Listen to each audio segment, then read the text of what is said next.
คิด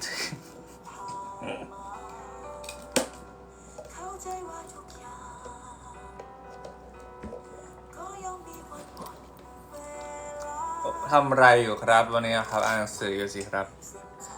ช่วงนี้ก็อ่านหนังสือตลอดเลยสวัสดี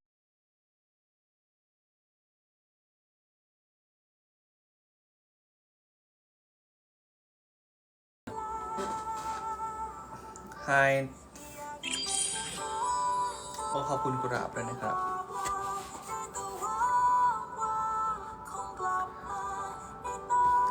สวัสดีครับสวัสดีครับวันนี้มาไลฟ์แป๊บเดียวนะครับวันนี้มาให้หายคิดถึงกันสักแป๊บหนึ่งแล้วก็เดี๋ยวจะกลับไปอ่านหนังสือต่อแล้วครับที่เก่าเวลาไม่เดิมคนเรามีเวลาไม่จำกัดจริงๆน้องโอ้ยขอบคุณกุหลาบด้วยนะครับอ่านหนังสือเหนื่อยไหมไม่เหนื่อยเลยครับมีความสุขที่สุดเลย Hi International Fan ครับวันนี้จะมาไลฟ์แล้วก็บอกว่าวันนี้ปิดลงทะเบียนงานวันเกิดวันที่9 สิงหาที่จะจัดขึ้นนะครับตอนนี้สถานีก็ได้แจ้งแล้วแต่ว่าถ้าใครอยากมางานวันเกิดก็ไปลงทะเบียนได้ที่ The Growing Age นะครับผมตอนนี้ก็เดี๋ยวจะปิดน่าจะไม่เกิน2 ทุ่มนิดๆนะครับผมขอเขานิดนึงใช่ 3,000 คนปะคะเนี่ยรับ30 คนเนี่ย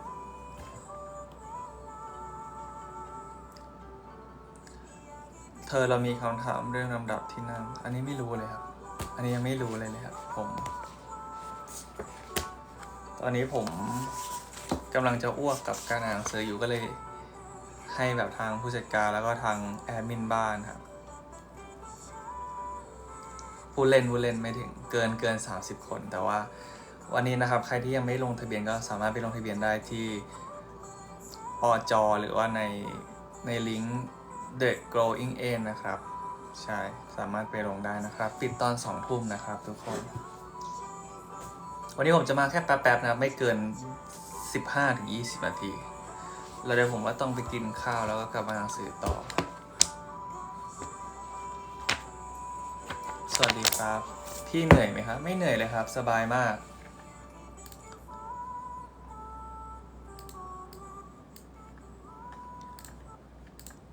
ตอนนี้เหรอครับตอนนี้พี่เหลือเรียนเทปอยู่ประมาณสักสวัสดีครับมามี1 2 3 4 5 6 7 8 9 10 ครึ่ง10 เทปครึ่งคูณ6ไม่ถึงหลัก10 เทปคูณ6 ชั่วโมงก็เหลือประมาณ60 ชั่วโมง60 ชั่วโมงเสร็จก็เหลือท่องมารยาทนายความ21 ข้อถ้าลบไป5 ข้อ4 ข้อก็จะเหลือประมาณ16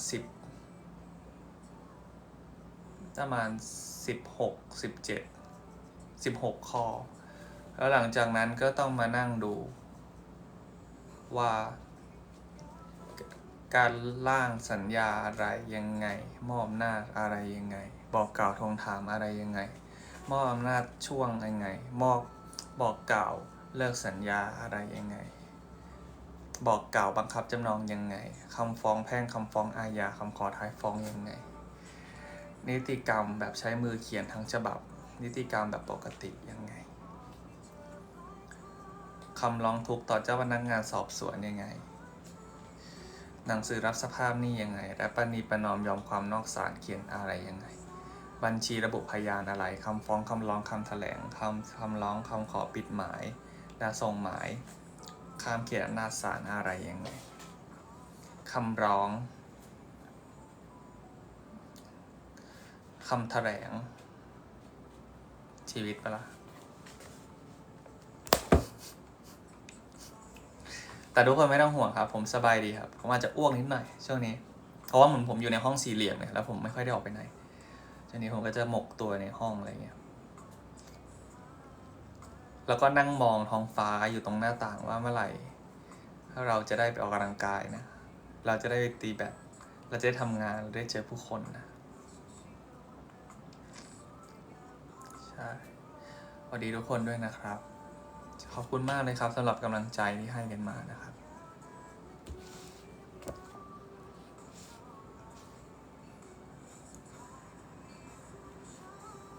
miss you โอ๊ยบล็อกแม่งไอ้ป้า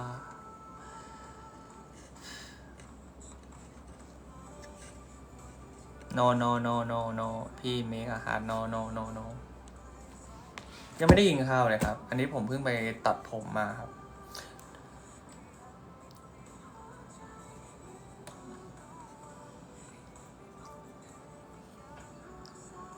สวัสดีครับสวัสดีนะจ๊ะน้อง ร้อนไหมใส่เสื้ออะไรแบบนี้ ไม่ร้อนเลยครับ เพราะว่าผมเปิดแอร์อยู่ครับ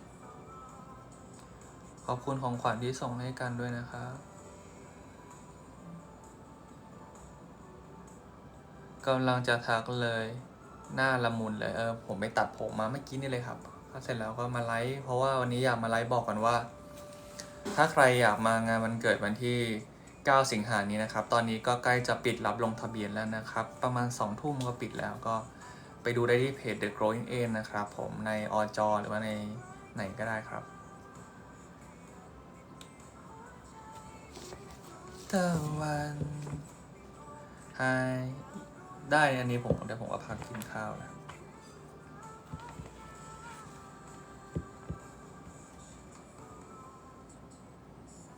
เพลงใช่เข้าไปดูที่เพจนี้ได้เลยนะครับเดี๋ยวผมปักหมุดให้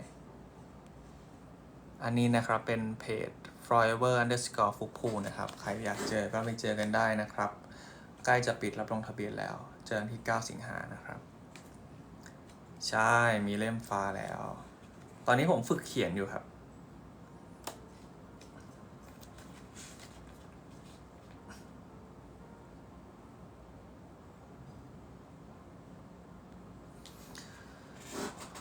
เอาเหรอวันนี้เหนือจะมารีวิวเหรอครับอ๋อไม่ใช่วันนี้เหนือจะมารีวิวสกุชชี่หมาแก่ช่วงนี้ผมอาจจะพรุ่งนี้สอบภาษาจีนขอกำลังใจหน่อยสู้ๆนะลงทะเบียนแล้วค่ะได้ไว้เจอกันครับถ้าใครเจอกันช่วงนี้ผมอาจจะไม่ค่อยได้ลงไม่ค่อยได้เล่นอะไรเท่าไหร่เพราะว่าผมยุ่งครับช่วงนี้คือผมแบบผมกำลังหมกมุ่นอยู่กับเล่มนี้อยู่หลายคนที่เคยสอบอาจจะเข้าใจว่าเล่มนี้คืออะไรมันก็จะเป็นพวกข้อสอบเก่าๆอะไรเงี้ยนี่คือโจทย์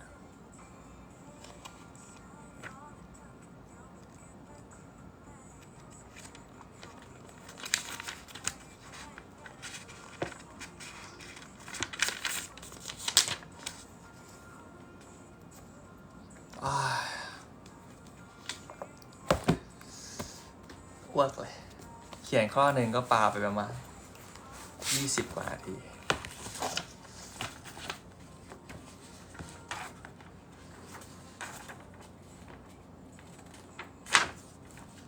อันนี้ครับเวลาเผื่อใครอยากเรียน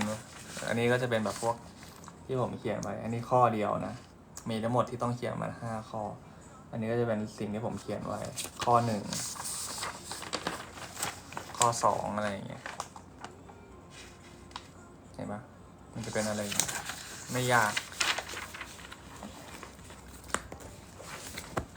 วิชาอะไรครับ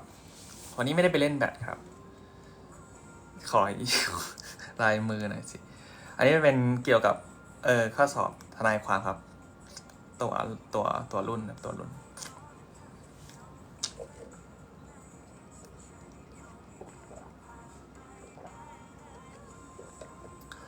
อ่านออกสิเธอมันฉันก็ไม่ได้อ่านยากขนาดนั้นลายมือฉันมันแค่เป็น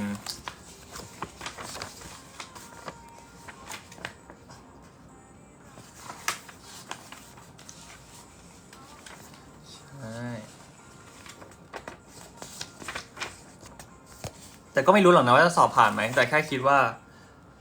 เต็มที่ไปก่อนแล้วคำว่าเต็มที่นี่ต้องเต็มที่จริงๆในการอ่านเพ พอถ้าเต็มที่ไม่จริงแล้วบอกว่าตั้งใจแล้วผมไม่ค่อยอยากใช้ตรงนั้นเป็นข้ออ้างของเต็งเท่าไหร่ก็เลยคิดว่าถ้าเต็มที่ต้องเต็มที่จริงๆเต็มที่จริงๆคืออ้วกได้อ้วกช่วงเนี้ยผ่านไม่ผ่านไ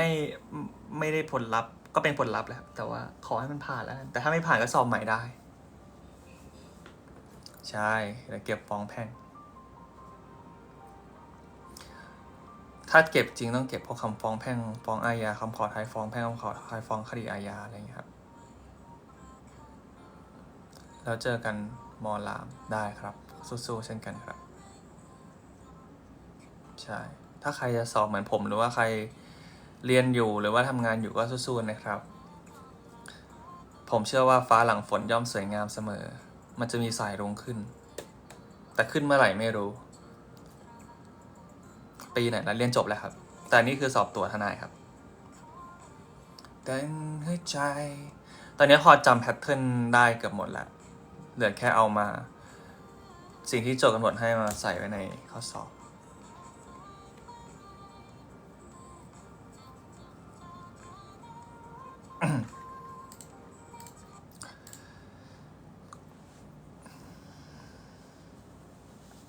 เก่งมากครับเธอโห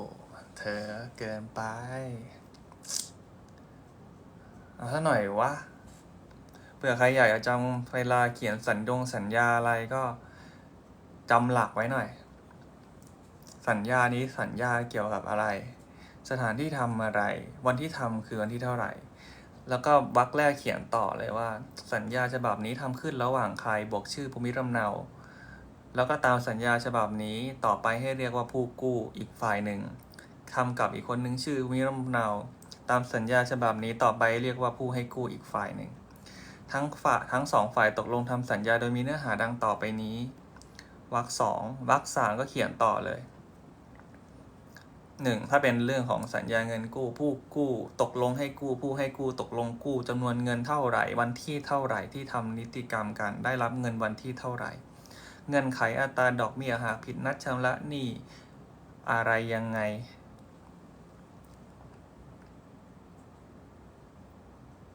ใช่สุดท้ายจบที่คำว่าอะไรสัญญาฉบับนี้ทำขึ้น2ฉบับคู่ทั้ง2ฝ่ายได้อ่านและเข้าใจตรงตามเจตนารมณ์ของสัญญาดังกล่าวแล้วครบถ้วนแล้วจึงได้ลงลายมือชื่อไว้เป็นรัสจึงได้ลงลายมือชื่อตนะพยานเป็นสำคัญอะไรอันนี้แค่อันเดียวนะฟุกไม่ได้จบรัฐศาสตร์หรอความจริงผมจบ2 ใบครับอาจจะขลิ่งหน่อยอันนี้ผมจบรัฐศาสตร์มธรรมศาสตร์มาครับแล้วก็นี่ผมก็จบนิติศาสตร์มหาลัยรามคำแหงมาครับเป็นใบที่2เป็นปตรี2 ใบครับใช่รุ่นเราได้ร่างสัญญาแชร์อันนี้ก็ไม่ยากมากตอนนั้นตาเหลือกเลยเล่นแชร์ไม่เป็นจำแต่สัญญากู้มาคือไม่ค่อยถ้าใครจะสอนตัวทนายสำหรับผมคิดว่าอย่าไปจำว่าต้องเขียนอะไรให้จำแพทเทิร์นให้ได้แล้วค่อยเอาไปประยุกต์ใช้กับสิ่งที่เขาสอบให้มาว่าเนี้ยน่าจะเวิร์กกว่าใช่ขอบคุณมากครับใครมีคำถามอะไรเรื่องการเรียนวันนี้ก็ถามมาได้นะครับแต่ถ้าไม่มีคำถามก็ส่งความน่ารักมาให้ผมได้นะครับใช่วันเสาร์ที่ไม่เหมือนเดิมแล้ววันเสาร์นี้แล้วก็เสาร์ที่แล้วก็ไม่ได้มีเรื่องแดดซิทาแล้วนะครับผมก็เสียใจอยู่แล้วก็คงคิดถึงแล้วก็หวังว่าสักวันหนึ่งจะได้กลับไปเล่นซีรีส์คู่กับน้องอีกทีนึงขอกำลังใจหน่อยได้ไหมได้ไม่ว่าจะเจออะไรนะครับก็ขอให้ผ่านไปได้อาจจะเจ็บปวดสักหน่อยแต่ก็ขอให้รู้ไว้ว่าวันหนึ่งที่เราผ่านไปได้มันจะกลายเป็นสิ่งที่เรากลับมาหัวเราะกับมันได้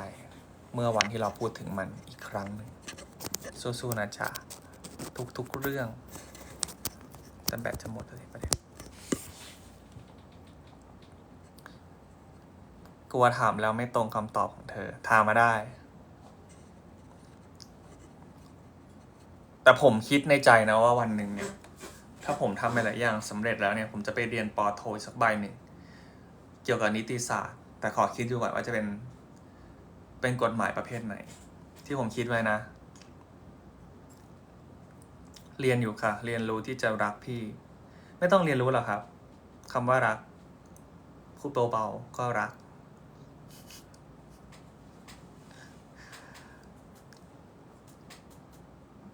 หล่อมากพี่ I miss you เรียนเนสิคิดอยู่เหมือนกันครับว่าเนี่ยเดี๋ยวขอสอบเสร็จก่อนแล้วถ้าลงทันจะไปเอาใบจบที่มอรามแล้วก็ไปสมัครเป็นวิสามัญเนติบัณฑิตไทย เพราะยังไงก็ต้องไปเป็นสมาชิกเนติบัณฑิตไทยอยู่แล้ว แล้วถ้าทันแล้วก็ไหวก็จะไปเรียนเนสักทีหนึ่งครับคำว่ารักที่ฉันเฝ้ารอและขอเธอเรียนไม่จบจริงเธอ เลิกเรียนดีกว่าทำงานดีกว่าน้องไม่มาครับน้องน่าจะเล่นเกมอยู่ตอนนี้ถ้าเทียบนะน้องน่าจะเล่นเกม เห็นช่วงนี้เขาซื้อนั่นมันด้วยนี่เขาซื้อ Nintendo Switch มาด้วยนี่ขอกำลังใจในการทำงานสู้ๆนะครับเห็นช่วงนี้น้องเขาซื้อ Nintendo Switch มาด้วยนะคือเขามีเพย์ไฟไม่พอนี่เขาจะไม่ออกจากบ้านเลยใช่ไหมฟลุกจะไปเป็นทนายจิตตีเหรอผมชอบอันหนึ่งมากที่ดูในโอ้ยขอบคุณครับที่ดูใน TikTok เขาบอกว่า1 มาตราฆ่าคนได้นับหมื่น1 มาตราช่วยคนได้นับแสน1 มาตราอาจช่วยได้ทั้งดินแดนนี่แล้วก็เพลงนี้ขึ้นมาโคตรชอบโคตรจะชอบเพลงนี้จะเปิดให้ฟังนี่ยังไม่ได้กินข้าวเลยครับอันนี้ผมมาไลฟ์ก่อนเพราะว่าอยากจะมาเชิญชวนทุกคนครับว่าเผื่อใครไม่เห็นในฟุก_forever ครับว่าตอนนี้เราเปิดรับลงทะเบียนงานวันเกิดนะครับของผมเองที่จะจัดขึ้นในวันที่9 สิงหานะครับวันนี้เป็นวันสุดท้ายแล้วในการเปิดรับลงทะเบียนนะครับ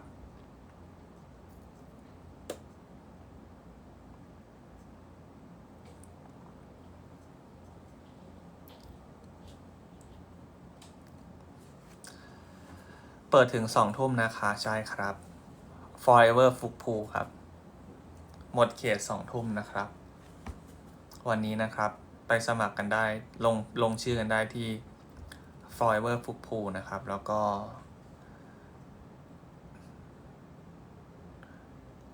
็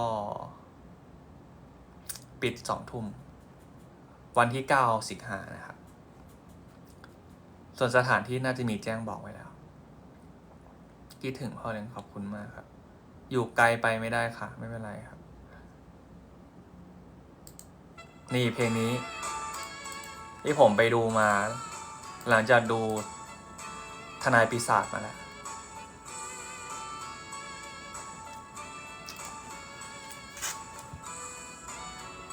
เพลงนี้โคตรชอบอ่ะ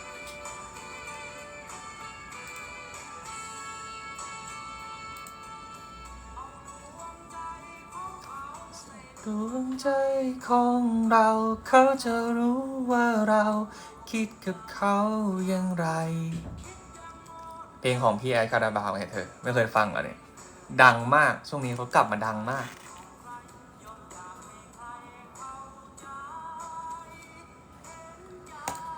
ขี้เกียจท่องมาตราหมดไฟทำยังไงดีครับ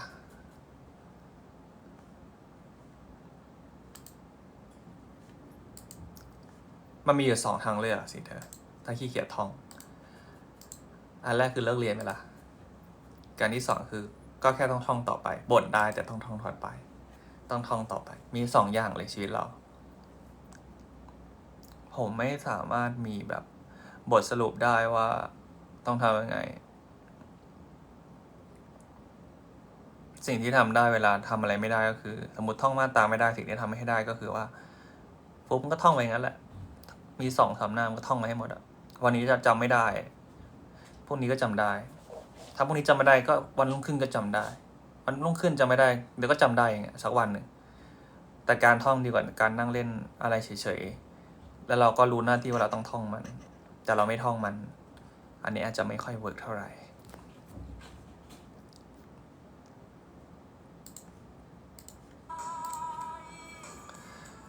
สวัสดีครับขอยิ้มหวาน1 ทีจะไปทำธุระต่อแล้ว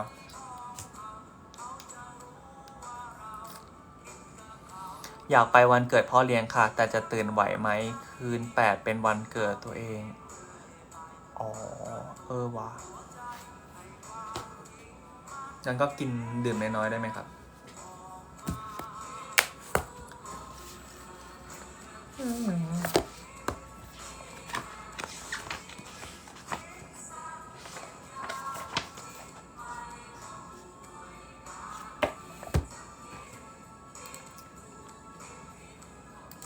คนนี้ที่เขาเรียกกันว่าพ่อเลี้ยงมาค่ะ ใช่ครับ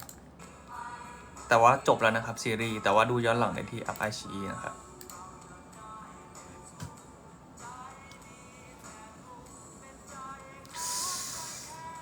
โอ้ยมารยาทต่อศาลและในศาลมาตราข้อที่ 5 ไม่ปฏิบัติหน้าที่ไม่ผู้พิพากษาขอแรงให้เป็นทนายความแก้ต่างในคดีอาญาข้อที่ 6 ไม่เคารพอำเกียรติอำนาจศาลหรือการทำอันใดเป็นการดูหมิ่นศาลหรือผู้พิพากษาทั้งในและก็นอกศาลซึ่งเป็นการกระทำให้เสื่อมเสียอำนาจศาลและหรือผู้พิพากษาข้อ 7 กล่าวความทำเอกสารหรือทำพยานหลักฐานเท็จหรือใช้กลอุบายอย่างใดอย่างหนึ่งประการใดทำให้ศาลลงหรือมีการทำอันใดเพื่อทราบคำสั่งหรือคำพิพากษาของศาลที่ยังไม่เปิดเผยเนี่ยเราผมแบบไม่รู้จะทำอะไรผมก็นั่งมาตราที่ 9อะไรสำรู้เป็นใจทางตรงแล้วก็ทางอ้อมในการทำพยานหลักฐานเท็จหรือเสี่ยมสอนพยานให้เบิกความเท็จหรือปกปิดซ่อนงำอำพรางนิติกรรมใดๆที่ควรยื่นแก่ศาลหลักฐานใดๆหรือสัญญาจะติดสินบนเจ้าพนักงานจะให้สินบนเจ้าพนักงานหรือสำรู้เป็นใจให้สินบนเจ้าพนักงานข้อ 10 มารยาทต่อตัวลูกความยุยงส่งเสริมให้เกิดการฟ้องร้องคดีกันในกรณีอันหามูลมิได้11อะไรล่ะการใช้กลอุบายประการใดดังข้อความดังต่อไปนี้จูงใจให้ผู้ใดมอบคดีให้ตนว่าตามหรือแก้ตามมาตรา10 วรรคข้อ 10 อนุ 1 หลอกลวงให้เขาหลงว่าตนจะชนะคดีเมื่อตนรู้อยู่แล้วว่าตนรู้แล้วว่าจะแพ้คดีข้อ 2 อ้างว่าตนมีความรู้เหนือกว่าทนายคนอื่นข้อ 3 อ้างว่าตนอ่านเกี่ยวกับสมัครพรรคพวกอ้างว่าตนนั้นเกี่ยวกับสมัครพรรคพวกหรือจักคุ้นเคยกับผู้ใดที่ทำให้เขาหลงว่าตนจะทำให้เขาได้สิทธิพิเศษเหนือในทางว่าความในทางใดๆนอกเหนือจากทางว่าความหรือหลอกลวงว่าจะชักนำจูงใจให้บุคคลเหล่านั้นช่วยเหลือคดีในทางใดๆหรือแอบอ้างข่มขู่ว่าถ้าไม่ตนว่าคดีจะหาหนทางให้ผู้นั้นทำให้เขาแพ้คดี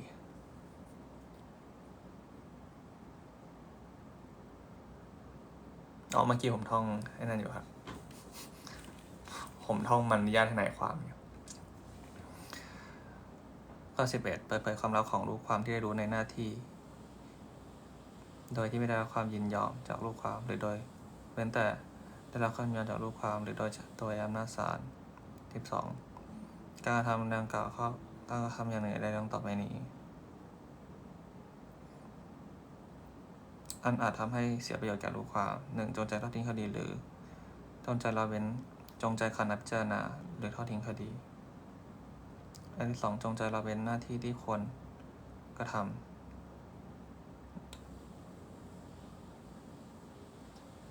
เกี่ยวกับลูกความของตนจำไม่ได้นะ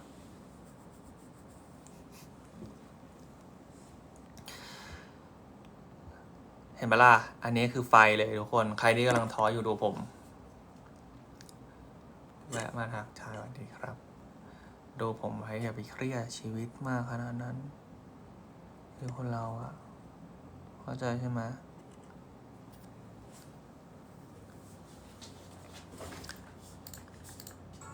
ผมเลิกท่องแล้วครับทุกคนเรามาคุยกันดีกว่าอีกสักแป๊บหนึ่งผมจะลงแล้วนะครับเพราะว่าเดี๋ยวต้องกินข้าวอะปวดเพี้ย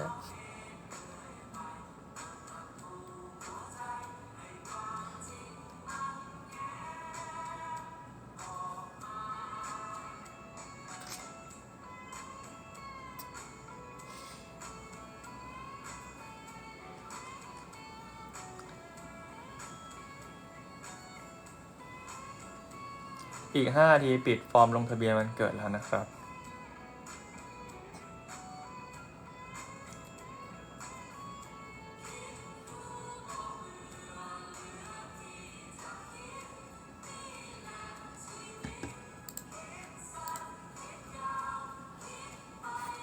วันนี้ตัดผมมาใหม่หรือเปล่า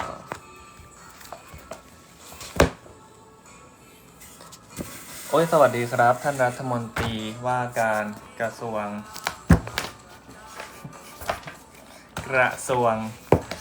วายไทยแลนด์นะครับ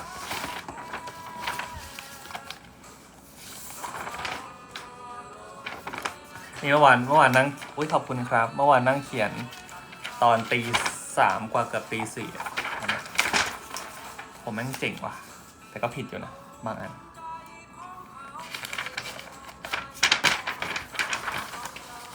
ช่วงนี้ไม่เหนื่อยเลยครับ ช่วงนี้มีความสุขกับชีวิตมากครับ ชิล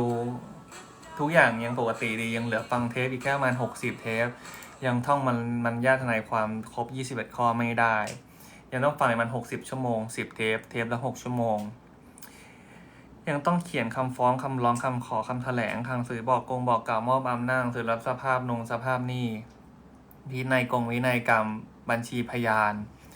ยังต้องเขียนหนังสือบอกกล่าวยังต้องเขียนการเขียนสัญญาคืออะไรยังต้องเขียนปณีประนอมยอมความอะไรเงี้ยเยอะไปหมดเลยครับแต่ว่าสนุกมากครับช่วงนี้ยิ้มให้ดูหน่อยพ่อเลี้ยงขอบคุณครับใช่ครับสนุกดีครับนี่แหละชีวิต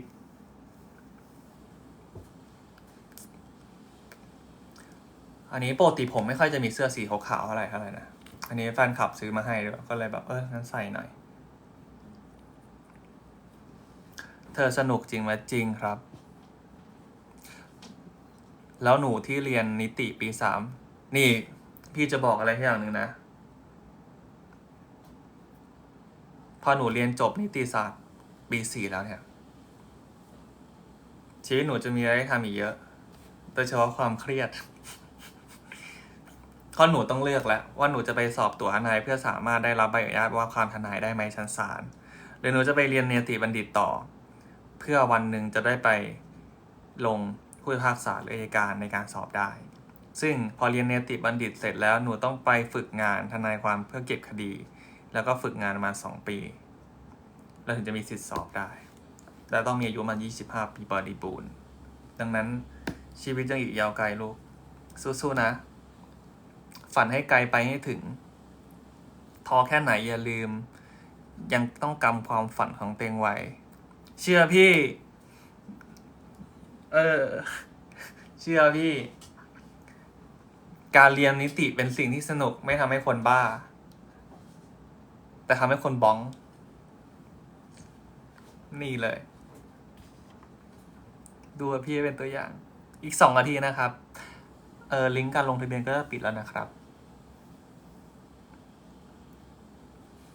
อันนี้พี่ไม่ได้ขู่แต่มันคือเรื่องจริงอย่าลืมว่ากฎหมายในการที่เราจะไปว่าความให้ใครสักคนหนึ่งอ่ะมันคือชีวิตของเขาคนหนึ่งเลยนะเราแค่เป็นตัวแทนเขาในการว่าความแต่ตรงจำไว้ว่าการว่าความเรื่องของเขาอ่ะสำหรับเราอาจจะไม่ได้สำคัญ 100% เท่ากับของเขาเพราะบางทีของเขาถ้าเป็นเรื่องอาญาจะเป็นเรื่องของชีวิตเขาเสรีภาพเขาถ้าเป็นเรื่องแพ่งก็เป็นเรื่องของทรัพย์สินเขาดังนั้นก็สู้ๆนะครับทำไมถึงเรียนนิติครับ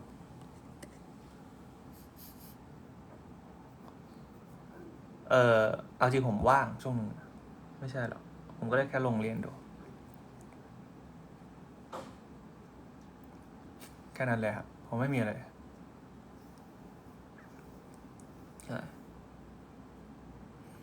เหมือนตอนนั้นผมเห็นข้อดีของตัวเองแล้วแหละมั้งผมเห็นข้อดีของตัวเองผมรู้ข้อดีของตัวเองหมายถึงข้อตัวเองที่ตัวเองโชคดีแล้วเกิดมาก็คือว่าผมเป็นคนที่ถามว่าความจำดี 100% ไหมคงไม่แต่ก็จะมีความจำในระดับหนึ่งที่เรารู้สึกว่าเรารับมือต่อสู้กับเรื่องความจำและการวิเคราะห์ได้การวิเคราะห์ผมได้มาจากการเรียนรัฐศาสตร์มท.วิเคราะห์แบบหลากหลายแขนงหรือว่าลากลึกส่วนความจำเป็นความสามารถเฉพาะตัวที่มันเกิดจาก สิ่งที่เป็นมาอยู่แล้วตั้งแต่เกิด และในขณะเดียวกันมันก็เกิดจากการที่ผมไม่ค่อยยอมแพ้ถ้าหนังสือมี10 หน้าที่ต้องจำให้หมด สิ่งที่เกิดขึ้นเวลาผมจำคือผมจำหน้าแรก วันนี้ผมจำหน้าแรกให้ได้พรุ่งนี้ผมจำหน้าแรกให้ได้วันที่2ผมจำหน้าที่2แล้วก็ย้อนกลับมาหน้า1แล้วก็ไปหน้าที่2ต่อวันที่3ผมจำหน้าที่3แล้วหลังจากท่องหน้าที่3เสร็จผมก็ย้อนกลับไปหน้าที่1แล้วก็2และ3ผมจะทำอย่างนี้วนลูปไปเรื่อยๆดังนั้นชีวิตผมอาจจะมีบ้างที่บอกจำไม่ได้แต่ถ้าต้องจำก็แค่ต้องจำให้ได้มันก็เป็นแค่ทางเลือกเดียว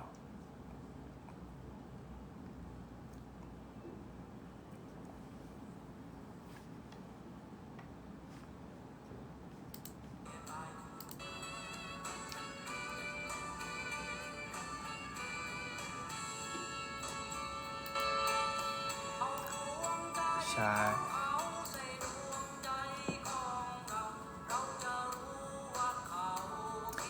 มีใช้ตัวช่วยอะไรบ้างไหมแบบบำรุงไม่มีเลยครับผมว่าสิ่งสำคัญสุดคือผมกินน้ำบ่อย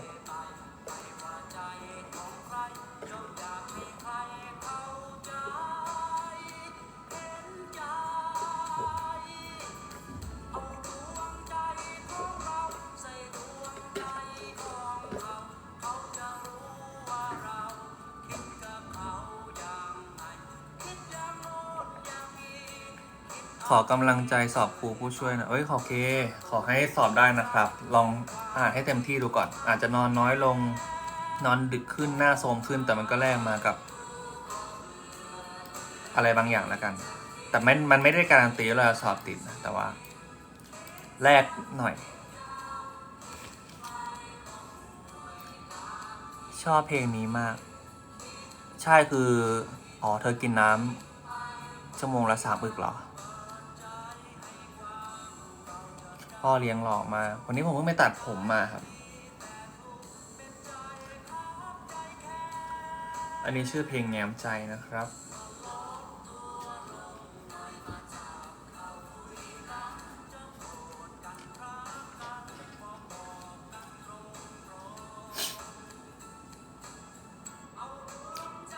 ต้องเขาใส่ดวงใจของเราเขาจะรู้ว่าเราคิดกับเขายังไง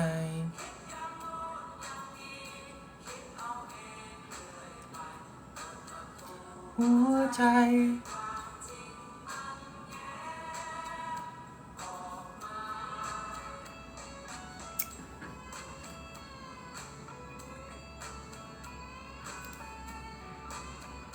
พี่ฟุกส่งประหลัดมา เอาจริงว่าผมไม่ได้ไปสอบประหลัดนะแต่เพื่อนผมไปสอบมาเพื่อนผมติดประหลัดเรียบร้อยแล้วประหลัดอำเภอกรมการปกครองกระทรวงมหาดไทยแต่หลายๆคนก็ติดไปก่อนนั้นเยอะแล้วแต่ผมไม่ได้ไปสอบเพราะว่าผมชอบนิติมากกว่าใช่ครับเอาดวงใจของเขาใส่ดวงใจของเราเขาจะรู้ว่าเราคิดกับเขายังไงคิดยัง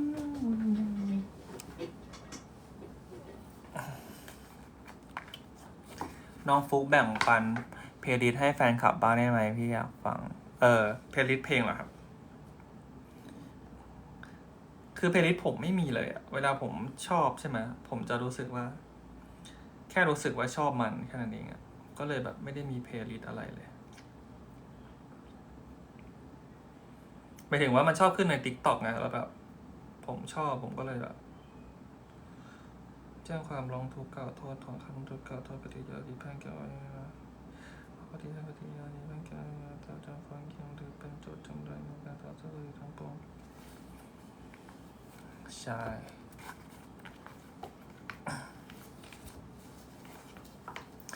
พอเป็นประหลัดไปเจอกับนายกในท้องถิ่นอีกมันคนละสายกันนะครับประหลัดมันข้าราชการพลเรือนครับไม่ใช่ข้าราชการการเมืองแต่ก็คงมีความเกี่ยวพันกันแหละผมก็ไม่ค่อยรู้หรอกครับผมหัวจะล้านปะเนี่ย จนจะเปิดสนามเฟส 2เลยไม่มาช่วงนี้ไม่ว่างเลยครับพี่ง้อสวัสดีนะครับพี่อวยพรให้หน่อยครับ จะย้ายจากนี่ไปนี่ขอให้แฮปปี้อย่างที่หวังนะครับ ไม่บาลานซ์หรอกบางๆหน่อย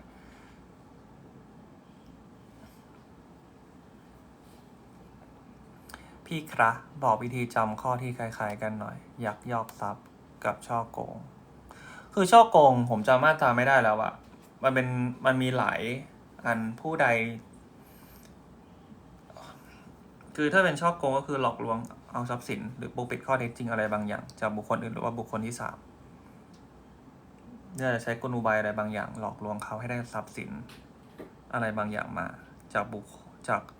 อีกฝ่ายหนึ่งหรือว่าบุคคลที่สามแต่ถ้าเป็นยักยอกก็อารมณ์คล้ายๆกับสมมติพี่มีเงินแล้วพี่ฝากให้เราดูแลแล้ววันหนึ่งเราเอาเงินไปดูแลแต่เราไม่ได้ยกกรรมสิทธิ์ในเงินให้เราพี่ไม่ได้ยกกรรมสิทธิ์ในเงินนั้นให้เราก็แค่ได้ครอบครองเหมือนพี่ฝากไว้แล้วหลังจากนั้นเราก็ได้เงินนั้นมาแล้วเราก็เอาเงินนั้นหนีไปจากพี่ก็เป็นการยักยอกทรัพย์แต่ต้องดูเจตนาตั้งแต่แรกอะเนี่ยมันยังมีความคล้ายๆกันแต่ว่าผมว่ามันมีจุดต่าง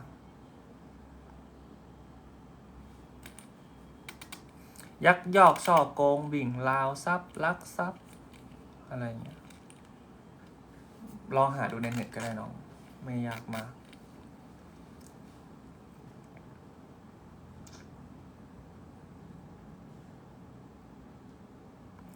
คิดอย่างงูนอย่างนี้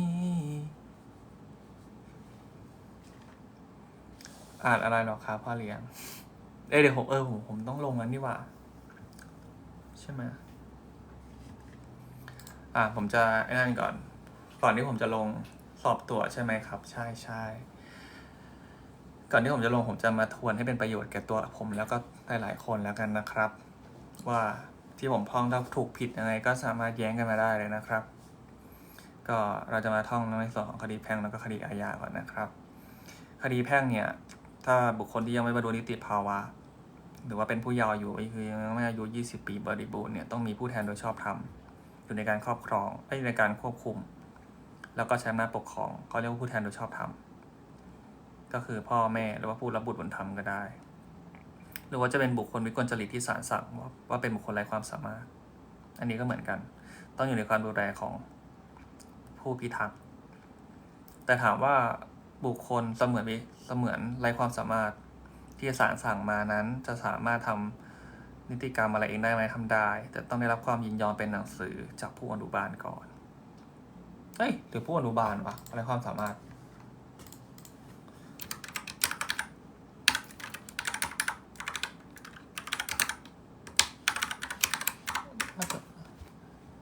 ถูกแล้วมั้งอ๋อเนี่ยผู้ไร้ความสามารถผู้อนุบาลผมจำผิดใช่แล้วหลังจากนั้นเราก็ต้องไปจำก่อนว่าเป็นนิติบุคคลเนี่ยมีหมดหลายประเภทผมพูดผิดโทษทีนิติบุคคลมีหลายประเภท1คือบริษัทจำกัด2บริษัทมหาชน3ห้างหุ้นส่วนจำกัด4ห้างหุ้นส่วนมหาชน5สหกรณ์6มูลนิธิ7สมาคมหรือว่าองค์กรอื่นๆก็แล้วแต่กันจะเรียกแล้วใครมีอำนาจลงลายมือชื่อและประทับตราเป็นการกระทำแทนโจทย์แทนบริษัทหรือว่านิติบุคคลได้บ้างเราแยกย่อยเป็นอย่างนี้ถ้าเป็นบริษัทจำกัดจะเป็นคณะกรรมการคนเดียวมีอำนาจลงลายมือชื่อและประทับตราบริษัทก็ได้เพื่อกระทำการแทนโจทย์หรือว่าถ้าเป็นบริษัทจำกัดจะมีกรรมการ2 คน3 คนก็แล้วแต่เงื่อนไขก็ได้มีอำนาจกระทำการแทนโจทย์แต่ถ้าเป็นบริษัทมหาชนคนที่มีอำนาจกระทำการแทนก็ตอนใหญ่ก็จะเป็นเงื่อนไขว่า2 ใน 3ของคณะกรรมการผู้กระทำการแทนโจทย์มีการอำนาจลงลายมือชื่อแล้วก็ประทับตราบริษัทอันที่3ก็เป็นเรื่องของห้างหุ้นส่วนจำกัดห้างหุ้นส่วนจำกัดคนที่สามารถดำเนินการกระทำการแทนโจทย์ได้แทนนิติบุคคลได้ก็คือหุ้นส่วนผู้จัดการหุ้นส่วนผู้จัดการไม่ว่านิติบุคคลจะถูกฟ้องยังไงเป็นจำเลยที่1หุ้นส่วนผู้จัดการต้องเป็นจำเลยที่2เสมอไปเนื่องจากอะไรเนื่องจากหุ้นส่วนผู้จัดการเป็นหุ้นส่วนไม่จำกัดความรับผิดต้องรับผิดชอบในบรรดานี้ร่วมกับจำเลยที่1หรือว่านิติบุคคลเห็นไหม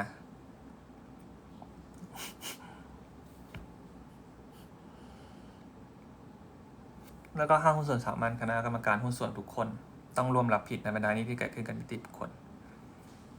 หลังจากนั้นยังไม่จบแต่แล้วเราจะเขียนเนี่ย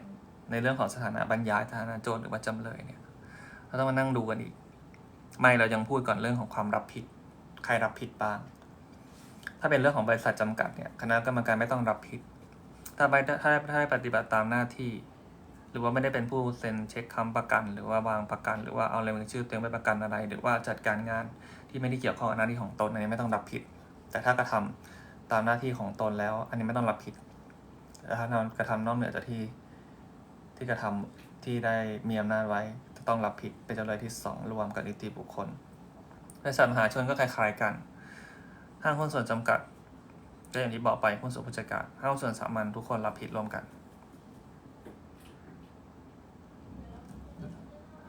อันนี้เรียนจบครับอันนี้สอบตัวทนายแล้วก็กำลังรีมายความรู้ตัวเองเนาะจะได้ไม่ลืมแล้วหลังจากนั้นเวลาที่เราจะเขียนสถานะบรรยายสถานะจำเลยเนี่ยเราลืมไปว่ามูลนิธิประกอบด้วยคณะกรรมการดำเนินการแทนมูลนิธิดำเนินการมูลนิธิจำนวน15 คนโดยมีประธาน1 คนแล้วก็ผู้จัดการสหกรณ์1 คนโดยการที่จะมีการมอบหรือการกระทำการแทนนิติบุคคลหรือมูลนิธิได้เนี่ยก็ต้องมีการประชุมแล้วก็มีมติของคณะกรรมการทั้งหมด15 คนก่อนสมาคมไม่มีอะไรผู้จัดการสมาคมแล้วหลังจากนั้นก็ต้องมานั่งพูดกันต่อว่าเวลาเขียนสถานะบรรยายสถานะเนี่ย1ต้องเขียนให้รู้กันว่า1นิติบุคคลดังกล่าวเป็นนิติบุคคลประเภทอะไรบริษัทจำกัดบริษัทมหาชนบริษัทห้างหุ้นส่วนสามัญห้างหุ้นส่วนจำกัดมูลนิธิสมาคมซึ่งแต่ละอย่างเนี่ยก็จะมีรายละเอียดปรากฏตามสำเนาไม่เหมือนกันไม่พี่แค่ทวนของพี่เฉยโดยถ้าเป็นส่วนของนิติบุคคลบริษัทจำกัดก็ต้องเขียนว่านิติบุคคลดังกล่าวเป็นนิติบุคคลประเภทบริษัทจำกัดจดทะเบียนที่สำนักงานไหนก็จดทะเบียนนะสำนักงานทะเบียนหุ้นส่วนบริษัทถ้าจดต่างจังหวัดก็จังหวัดอะไรก็ว่านไปถ้าจดที่กลางก็เขียนว่าจดทะเบียนนะหุ้นส่วนบริษัทกลางก็คือกรุงเทพหลังจากนั้นก็ต้องมาเขียนต่อว่าเราใช้ชื่อนิติบุคคลนี้ว่าอะไรเช่นบริษัทเฮฮาจำกัดโดยมีวัตถุประสงค์อะไรก็เขียนไปแล้วก็หลังจากนั้นก็ต้องมาเขียนรายละเอียดปรากฏตามสำเนาหนังสือรับรองหุ้นส่วนหรือว่าบริษัทก็แล้วแต่ถ้าเป็นหุ้นส่วนก็ห้างหุ้นส่วนถ้าเป็นบริษัทก็เป็นบริษัทเอกสารท้ายป้ายหมายเลข1แต่สิ่งที่แตกต่างก็คือว่าบริษัทมหาชนมันจะมีการจดทะเบียนไม่ค่อยเหมือนกันถ้าเป็นบริษัทมหาชนก็เป็นจดทะเบียนนะส่วนจดทะเบียนบริษัทมหาชนและธุรกิจพิเศษแต่ถ้าเป็นมูลนิธิก็บอกว่าจดทะเบียนตามพระราชบัญญัติมูลนิธิ2542รายละเอียดปรากฏตามใบรับจดทะเบียนสหกรณ์และข้อบังคับสหกรณ์สมาคมจัดตั้งตามประมวลกฎหมายแพ่งแล้วก็พาณิชย์นี้รายละเอียดปรากฏตามใบจดทะเบียนสมาคมหรือองค์กรและใบจัดตั้งสมาคมหรือองค์การต่างๆใช่ปี2เท่านี้แหละแต่ก็ดีนะผมก็นั่งไลฟ์แล้วก็นั่งทวนด้วยแล้วหลังจากนั้นก็จะเป็นเรื่องของถ้าเป็นผู้เยาว์ในคดีแพ่งผู้เยาว์บุคคลมาไม่ถึง20 ปีก็จะเป็นพ่อแม่ถ้าเป็นพ่อต้องใช้ใบสำคัญการสมรสกับแม่แล้วก็ใบสูติบัตรประกอบกันหรือถ้าไม่ได้สมรสกันก็ใช้ใบรับรองบุตรถ้าเป็นแม่ก็แค่ใช้สูติบัตรก็เพียงพอแล้ว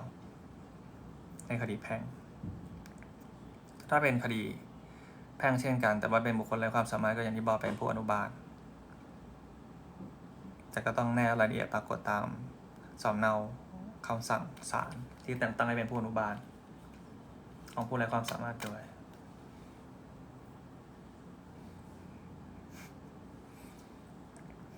แต่ถ้าเป็นคดีอาญาเนี่ย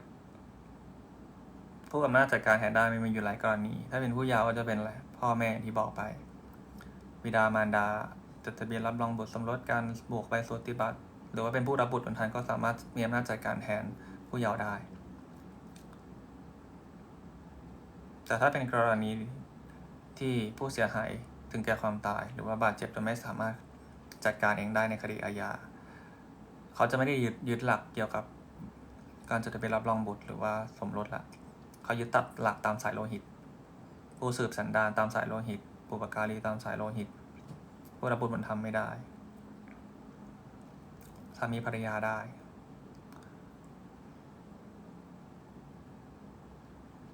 จะบางอาจจะจำไม่หมดนะทุกคนเพราะว่าจะพูดไปเรื่อยๆเปื่อยสวัสดีครับพี่อามี่แล้วหลังจากนั้นเราต้องมานั่งเขียนก่อนว่าเวลาเราเขียนเนี่ยการเขียนสัญญาคืออะไรการเขียนสัญญาก็ต้องระบุว่าสัญญานี้ชื่อว่าสัญญาอะไรสถานที่ทำสัญญาคืออะไรวันที่ทำสัญญาคืออะไรแล้วก็สัญญาฉบับนี้ทำขึ้นระหว่างใครถ้านาย A ก็เป็น A บวกภูมิลำเนาของนาย A ซึ่งต่อไปนี้ในสัญญาเรียกว่าผู้กู้ฝ่ายหนึ่งกับนาย B บวกชื่อบวกภูมิลำเนาต่อไปนี้ให้เรียกว่าผู้ให้กู้แล้วสองฝ่ายตกลงกันโดยมีข้อความดังต่อไปนี้หนึ่งก็เนี่ยผู้กู้ตกลงให้กู้ผู้ให้กู้ตกลงกู้เงินจำนวนเท่านี้วันที่เท่านี้เท่านี้เท่านี้ก็เขียนไปดอกเบี้ยคิดเท่าไหร่หากผิดนัดงวดหนึ่งให้ถือว่าผิดนัดชำระทั้งหมดอะไรๆก็ว่าไปตามเงื่อนไขที่โจทย์ให้มาแล้วหลังจากนั้นปิดท้ายก็ปิดท้ายแล้วว่า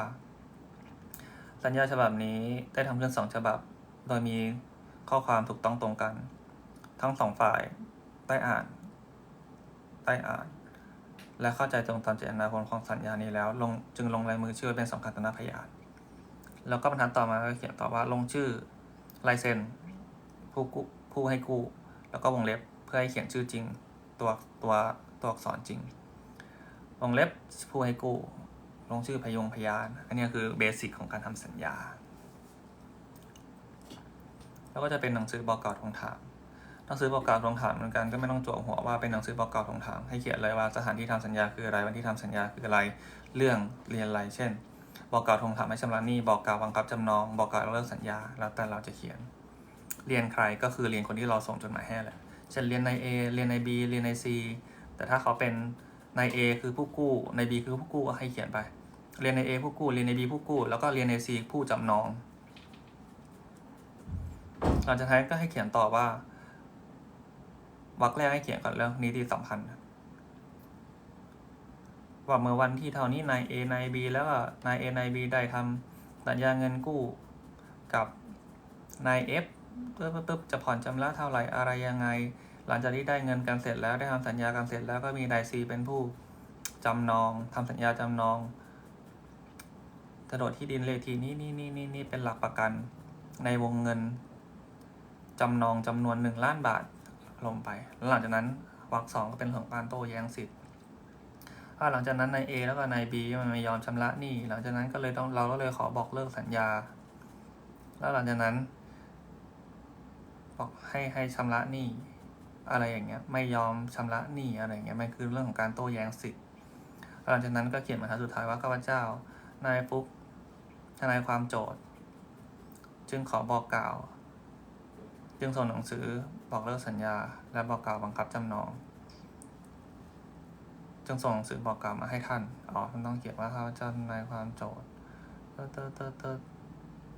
ให้ท่านชำระเท่าไหร่ภายในวันที่เท่าไหร่หากท่านไม่ปฏิบัติตามขอดำเนินคดีอะไรเงี้ยเยอะชิบ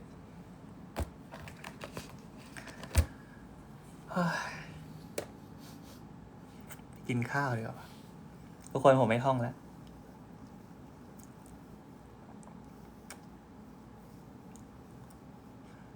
ฝากความฝันกับพี่ฟุกเรียนได้2 ปีครึ่งอยู่ไม่ไหวอยู่ไม่เป็นไรน้องอาจจะไม่ชอบไงมันไม่ผิดที่เราแค่ไม่ชอบมันไม่ได้แปลว่า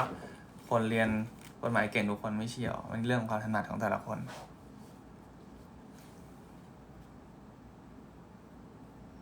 เดี๋ยวผมไปลงไลฟ์เสร็จผมไปกินข้าวต่อพอกินข้าวเสร็จเดี๋ยวผมก็ต้องนั่งเรียนอีกเพื่ออยากรู้กันว่าเรียนแบบไหนเดี๋ยวเปิดให้ฟังแบบสั้นๆเลยไม่มีอะไรมากเมื่อกี้พูดถึงนโยบายเป็นข้อขับของทางสันติการและเรื่องการประกันตัวนะสมัยท่านชลัยเกตบรรทัดพันนะสามารถประกันตัวได้ในบางจุดเนาะลูกชั้น3ด้วยนะลูกชั้น3นะครับลืมบอกไปว่าผมฟังคูณ2เวลาผมฟังคลิปเพราะว่าไม่งั้นมันเสียเวลาไปหน่อยถ้าไม่นั่งฟังคูณ1ผมจะนั่งฟังคูณ2คือแบบที่ทุกคนได้ยินนี่แหละชั้น แล้วก็ความจริงมีระเบียบภายในว่าศาลต้นจะต้องทำคดีแล้วเสร็จภายใน1 ปีนะเว้นแต่คดีที่เป็นต้องขังที่ไม่ได้รับการประกันตัวเนี่ยต้องทำคดีแล้วเสร็จภายใน6 เดือนเว้นแต่เหตุจำเป็นนะเว้นแต่เหตุจำเป็นก็อาจจะเกิน1 ปีเกิน6 เดือนเลยได้เนาะใช่ คือผมฝึกฟังตั้งแต่ตอนที่ผมเรียนมอรามแล้ว ผมก็การฟังคูณ 2อาจจะเหนื่อยหน่อย แต่ว่าฟังได้ แต่ปกติจะเป็นผมจะชอบฟังคูณ 1.5 ไม่ 1.75 แล้วพอกลับมาฟังคูณ 1 แล้วมันจะแอบแบงค์หน่อยว่าโหทำไมเขาพูดช้าจัง แต่ความจริงไม่ใช่หรอก เราฟังเร็วไป ใช่ วันนี้กะจะให้จบเทปนี้เสร็จ ผมก็จะไปต่อมารยาทนายความพอต่อมารยาทนายความเสร็จแล้วผมก็จะมานั่งทำข้อสอบเก่า ขอสัก3 รุ่นแล้ววันเนี้ย แล้วก็นอน ไม่น่าเกินตักตี3-4 ขอบคุณมากเลยครับ แต่ฟังคูณ 2มันต้องจดอะดิประเด็นอยู่ตรงนั้นแหละ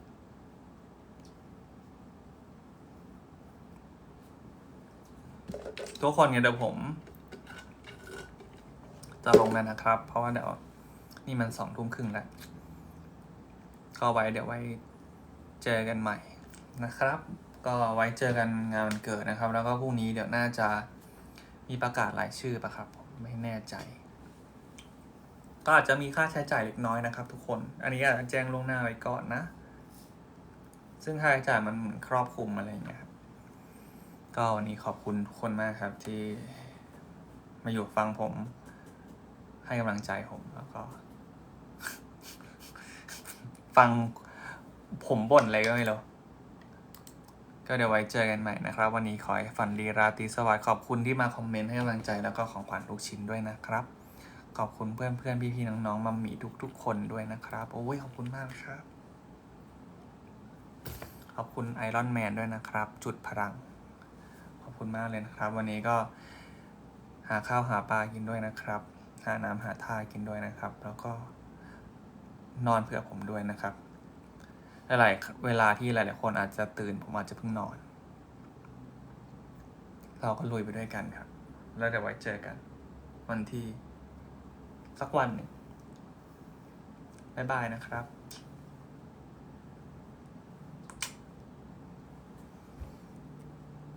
โอ้ยขอบคุณครับนี่ครับ ขอบคุณดาวยามราตรีด้วยนะครับ ขอบคุณมากครับ ไปแล้วนะจ๊ะ เจอกัน